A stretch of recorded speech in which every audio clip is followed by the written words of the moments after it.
آخر اساتذہ ہی زیر عتاب کیوں؟ سرکاری اسکولوں کے اساتذہ کے بارے میں سوشل میڈیا پر چند اعتراضات دیکھ کر ان پر نظر مرکوز کی تو سمجھ کچھ یوں آئی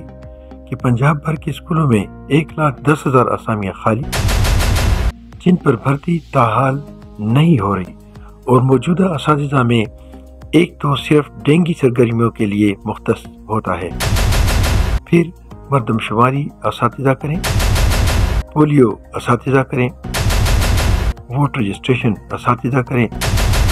الیکشن اساتذہ کریں، ڈاک ڈائری ڈسپوزل اساتذہ کریں، غیر حاضر بچوں کو گھروں سے اسکول اساتذہ بنائیں، 20 قسم کی ٹریننگ ہر سال اساتذہ کریں، 6 کلاسز کو پرائمری سیکشن میں صرف 2 اساتذہ پڑھائیں،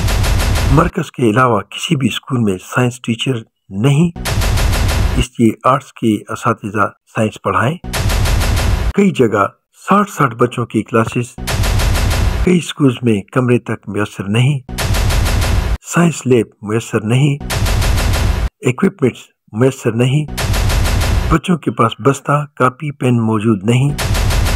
مزید یہ کہ بیکن ہاؤس، کانوینٹ اور روٹس نے ناسا کے لیے کون سے سائنسدان پیدا کیے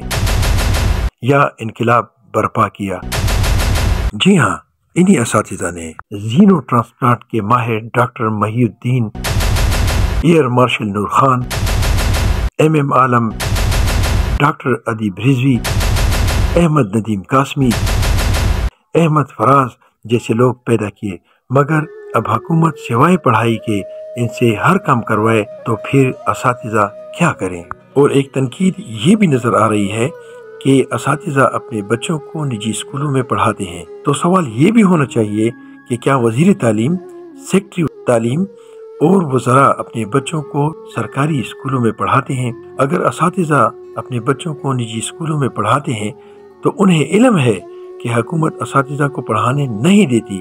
اس لیے وہ اپنے بچوں کو نجی اسکولوں میں پڑھاتے ہیں۔ تنقید بہت آسان ہے، مگر ان مسائل کے لیے بولنے کی باری آتی ہے تو سب کی زبانوں میں لقوہ کیوں ہوتا ہے؟ ذرا نہیں، پورا سوچئے، کیونکہ آپ کے وطن کو تباہی کے دہانے کی طرف لے جانے کا پورا پروگرام بنایا جا چکا ہے۔